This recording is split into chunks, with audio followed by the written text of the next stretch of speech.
What's up everyone, we're back. Dr. Maxfield, Dr. Shah, and welcome back to our channel Doctorly, where we talk about all things skincare and dermatology. Make sure that you're subscribed to our channel to get any updates that you're looking for. We also dropped a podcast. Thank you all so much for supporting that. Make sure that you subscribe to the podcast so you know when these things are hitting. Today, we are talking about a monster topic. my favorite topic. So It's a fun topic. It's getting warm out, right? It's almost summertime. This is my favorite time of the year. Some people love fall. I hate the fall. It makes me sad. I love spring leading into summer. And so today we're going to be talking about summer hacks. Our best summer hacks. And I guarantee that you haven't heard some of these before. We deliberated on this for a few hours, maybe months, maybe years. I don't know. Is that even true? I bet you've heard of some of these. Okay, summer hacks coming at you. Here we go. Here we go. First off, we want to thank Isdin for sponsoring this video. They are a B Corp certified Barcelona-based company, and they just love to bring like excellence and innovation into your skincare. If you ever try their products, and we've talked about them before, we talked about them in our best sunscreen video, their whole thing, they just want you to love your skin, which is perfect for me because this is summer. I love this time of year. So they want you to love your skin and then just be consistent with your skincare. Great sunscreen brand. Shout out to Isdin for sponsoring this video. Can't talk about sunscreen without talking about Isdin. They put the E in excellence and elegance. They also don't have an E in their name, so it's totally not relevant at all to the brand. Since my whole intro so far has been a complete scam, I've been very scammy in this video. I just dropped the scammiest intro of 2023. I'm trying to clickbait you into learning about how to protect your skin in the summer. So without further ado, our first hack. Boom, boom, boom.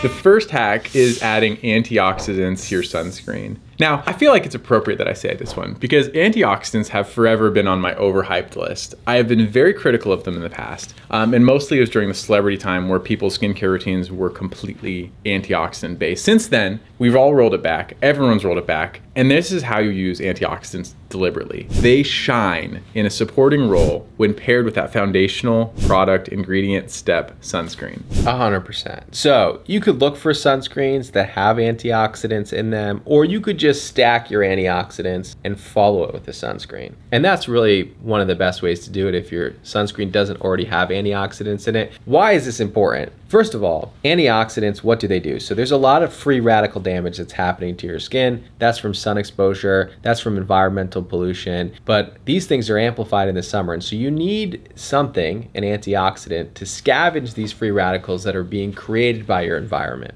So one of the most powerful antioxidants that exists out there is vitamin C. It's kind of like the hallmark of antioxidants in the skin. So niacinamide is another option. Ferulic acid is probably one of the most underrated, most beneficial. Resveratrol needs a little love. Vitamin E, which again on its own, I don't know, as an antioxidant, outstanding. Basically, this idea is to say, okay, we know for a fact that sunscreen is going to sort of protect you against the sun, but there's also some low-level damage that's still going to occur regardless of your sunscreen that your body is repairing, but can get a little bit of help from these antioxidants. So first hack, stack your vitamin C, follow it with your sunscreen. So our second hack is boom, boom, boom. What is wrong with you in this video? Listen, if I get one kid to wear sunscreen as a result of my antics, I'm the winner. Okay, that's true. This is a very important topic. So the second hack is tinted sunscreens. Tinted sunscreens. Tinted sunscreen hack. What does this mean? Many of you, if you're already an adopter of the Doctorly channel at this point, you've heard about tinted sunscreens before. Now, a lot of people, when I say tinted sunscreens are great, they think, okay, well, tinted sunscreens are good because maybe they blend better with my skin. Maybe they have a little bit of masking effect, so almost like a makeup or foundation effect. And there is some truth in that, right? Some of them have some blurring effects to them, and depending on how heavy and how full coverage they are, they could actually be foundation altogether, right? So that's one benefit for it. That's not the reason why I wear tinted sunscreens, but it is an added benefit. Yeah, my wife has been doing this as her foundation dupe for, gosh, I don't know, 5 years now. It's just replaced and revolutionized her skincare routine. Just lose the makeup, use this as a foundation dupe. She uses the sponge. We've talked about the absorption of the sponge and how much you actually get onto your skin. So there's some nuance with the makeup sponge, sunscreen, foundation hack combination. But yeah, it's absolutely functional there. Now the second arm of this is iron oxides. Not only are they colorful, tinted, make it more blendable, elegant, but there are lots of studies and multiple studies showing that this ingredient in particular can be helpful to decrease the skin's development of hyperpigmentation or dark spots in relation to the sun. It's actually particularly useful for those with darker skin tones. Most of the data actually lives there. And so for those with darker skin tones, iron oxides help it blend and also help protect against dark spots. For those of you who are prone to hyperpigmentation, a tinted sunscreen is going to have that additional benefit where your traditional sunscreens, unless you're using a mineral sunscreen that's pretty heavy, don't block against visible light. And so that extra iron oxides protect against visible light to help with that hyperpigmentation. And while we're here, we're going to also talk about the other products from Isdin that we want to spotlight today. So here we're going to talk about their two flagship sunscreens, the Eryfotona Sunscreens. Right, so that's their ageless and their actinica. One is tinted, one is non-tinted. So we talked about the benefits of the tinted sunscreens already. We're going to talk about some more objective things that make these unique, and then we'll talk about the sensational, sensorial, subjective experience of these as well. Right, so main thing starting off the bat when you're evaluating any sunscreen, if you're out in the market, it's the time of the year, you're looking for new sunscreens, we're recommending sunscreens to you. The main thing that you're looking for here for your protection is that broad spectrum protection that's going to cover against UVA and UVB. You need to have that. And then you look at the SPF rating that covers UVB, and we're looking for at least SPF 30 minimum. SPF 50 is excellent. Both of these products are SPF 50. They're also water resistant up to 40 minutes. These are the key things you're looking for in your sunscreens. Yeah, exactly. And then the unique quality they have, I talked about this in our other video, but it has an enzyme in the ingredients list. Plankton extract. Plankton extract, that's what it is. But it's actually, and it's also known as photolyase or the repairsomes.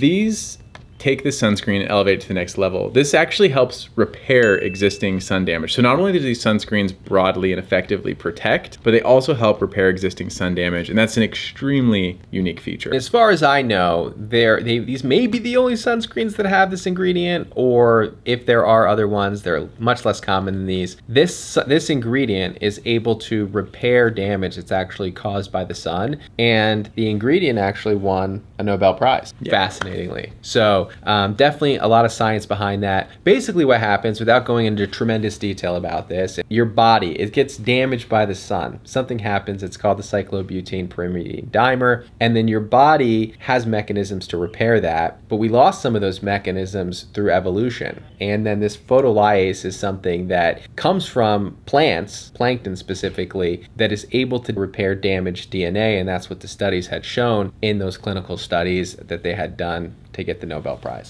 Now moving on, the subjective experience, and this is where it turns into a complete product for me. With sunscreen, one of the things is there's this subjective element to it that makes every sunscreen special, and also makes it hard to make sunscreen recommendations to like a broad audience. So it's really like, you gotta try it and love it. And we try a bunch, so we tell you what our favorites are.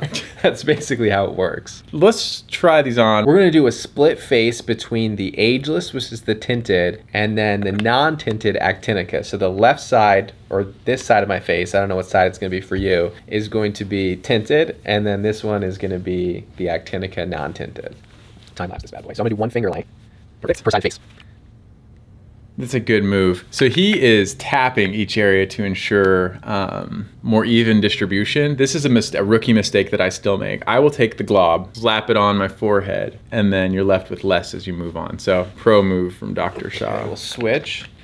And like we said at some point, I don't know which video we said this in, but tinted sunscreens can be certainly messy, and I'm experiencing this right now. One thing about this though, it's like 5 swipes and it's pretty much blended, which is insane for a mineral sunscreen. So this has almost like a little bit of a little bit of a primer feel. That's a good way to say it. Now these are both mineral sunscreens, which, you know, we can't guarantee for everyone this is not going to have a white cast, but it's about as good as it gets when it comes to a mineral sunscreen. Like, you cannot get better than this when it comes to mineral sunscreen blending with any skin tone. Now, is it going to be 100% perfect? No, but it's as good as it gets. That's exactly it. Like, I think I talk all the time about realistic expectations. When you're looking at mineral filters, you have to have realistic expectations. But that's why I keep highlighting this one and only a select few others when it comes to blendability, is because exactly like Dr. Shaw said, this is like top of the line, as good as it gets. And we'll show you how watery this is too. It's another thing that really helps just the elegance. Like, it feels so lightweight when you put it on. It's another aspect of a mineral sunscreen that's hard to nail. Easily blends. I don't see any issues right now at all with my skin. Oh, by the way, this product does have fragrance in it. It's not an unpleasant fragrance, but if you are allergic to fragrance, and I'm always going to highlight this when we talk about products, if you are allergic to fragrance,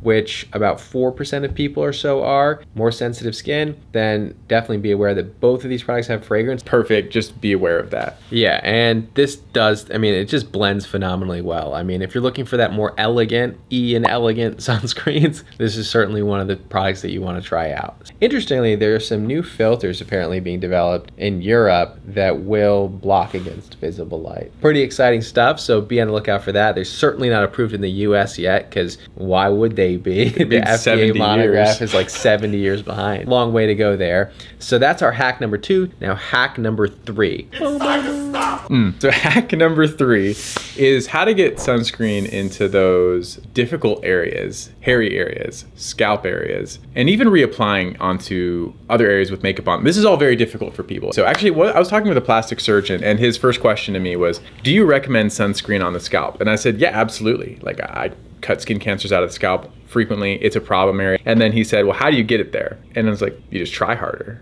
But it's a good question, because for people with a head of hair, it's very difficult to get ingredients into that area. And so, you know, you can use a thinner, waterier product to try to get it to the scalp. If you have no hair, it's a lot easier to make it work. There are products that do offer some protection. There are products you can get to reapply, like the mineral powder brushes, the cosmetic mineral powder brushes. They have a couple benefits. One is that they are powder. They're oil absorbing. For that person who struggles with oily skin, they sit very nicely. The second part of it is, yes, you can work it into the scalp through the hair fairly easily. It sits nicely. And then the third thing is it makes reapplication easy. So if you don't want to put a whole layer of sunscreen over a full face of makeup, if you are still wearing makeup, after you've heard about our tinted sunscreen hack, then yes, using a mineral brush can also provide some coverage on top of that for reapplication. This is super popular, especially amongst women. I'm finding liking these powder brushes a little bit more, but really can be used by anybody. So this Isdin mineral brush, it has your titanium dioxide, your zinc oxide, your iron oxides. It also has mica, and it also has some oil absorbing properties because of the silica in it. So what you're gonna do is you're gonna apply your regular sunscreen in the morning, and then as a hack for reapplication throughout the day, you can use this mineral brush. It's gonna be helpful to get into those hard to reach areas like the beard, like the hairline, and really just add that extra layer without messing up your makeup. So the mineral brush, yes, that's a perfect hack. People are gonna love this, I think, more. If you've never tried it, you're gonna love it more than you think, because it really covers a lot of bases. It really helps a lot of things that you haven't thought about before or haven't found another solution for. So next up, our fourth hack. Fourth hack is clothing. And I harp on this so much. You've been talking about this a lot. I have. I don't get clothes in the mail, and I really want clothes in the mail. But let me just say this. The reason I harp on this so much is because I'm outside a lot, I'm active, and the idea of, and I've tried this, you know, putting sunscreen on your body, you don't know how difficult it is until you've actually tried. Have you ever tried to put sunscreen all over your back? It's impossible. You almost always miss a spot. Yeah. Almost inevitably, you're gonna get sunburned somewhere. So clothes are the cheap and easy way to protect that body, because, you know, it's a one-time purchase. I mean, you maybe buy it in 5 years, and then it covers the whole area. It's extremely effective. You don't have to worry about reapplying it, and it just makes life easy and convenient. So here you're looking for that UPF rated clothing. They're not making like Gucci UPF stuff yet, so you know, bear with the designs that are out there. We'll try to find some of the ones that we like and link them below, but yeah, it's definitely gonna make a big difference. First of all, you're gonna save a bunch of money on sunscreen. Second of all, if you're like me, then you don't have to show your body to everybody at the beach. You know what I mean? Because like, I'm not working out like he is. I'm trying to hide in the UPF clothing. But also it gives you more consistent protection against the sun. You don't have to worry about reapplying as often. And if you go out into the water, it's still gonna protect you. Take it from a person who knows. Me? And one person who does not. I don't know what I'm talking about.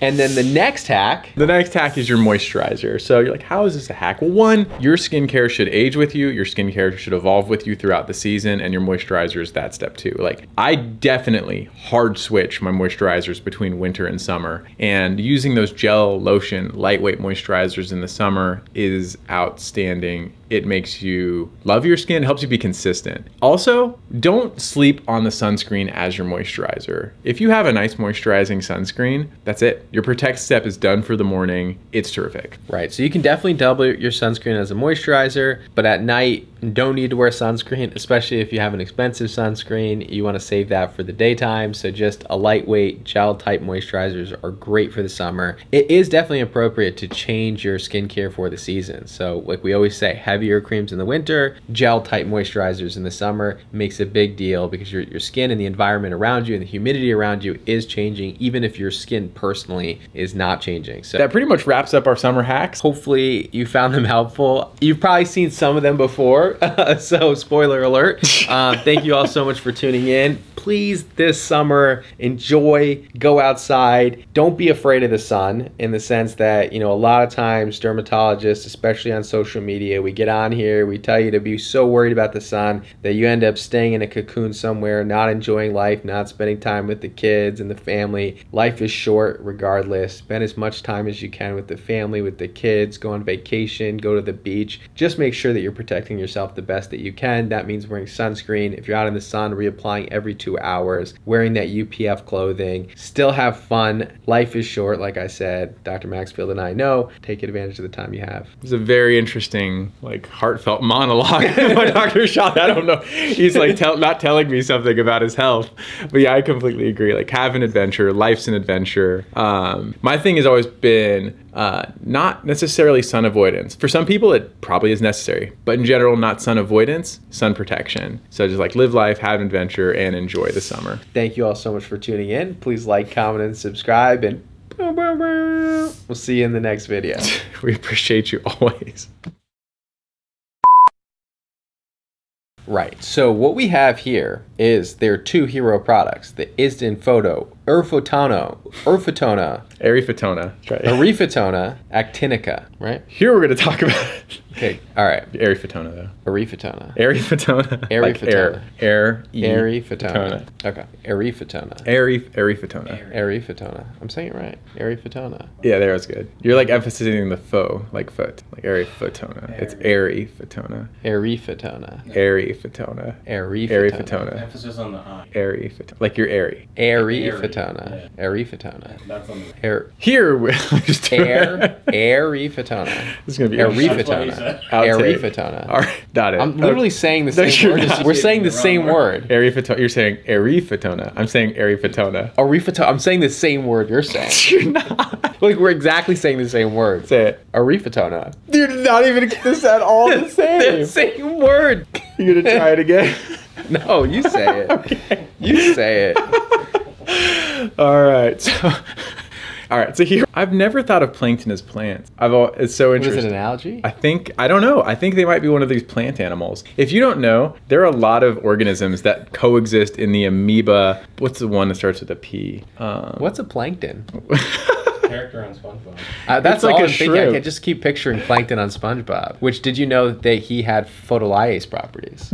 Yeah, you did not know that. this about plankton. So what is it? A living being? It's It's an animal? protozoa. Yeah. That's the What's other the arbitrary kingdom, name. phylum, class, family, genus, species for plankton? Let's look it up.